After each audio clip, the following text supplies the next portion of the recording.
In June of 1972, a woman appeared in Cedar Hospital in nothing but a white gown covered in blood. Now, this in itself should not be too surprising, as people often have accidents nearby to come to the nearest hospital for medical attention.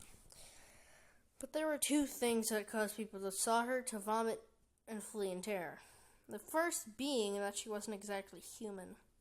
She resembled something close to a mannequin, but had the dexterity and fluidity of a human being. Her face was flawless as a mannequin's, devoid of eyebrows and smeared in of makeup.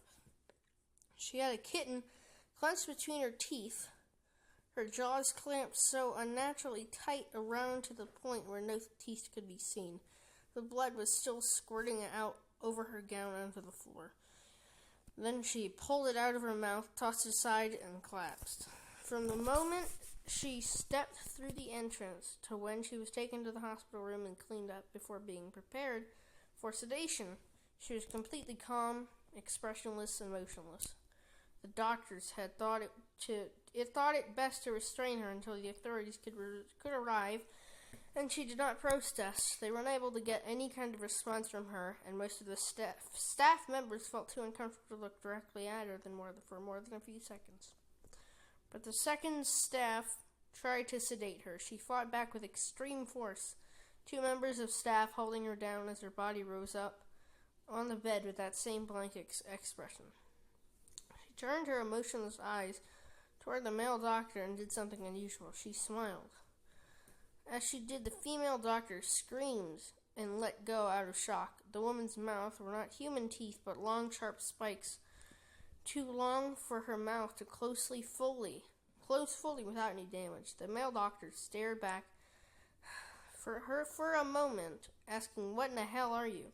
She cracked her neck down to her shoulders to observe him, still smiling.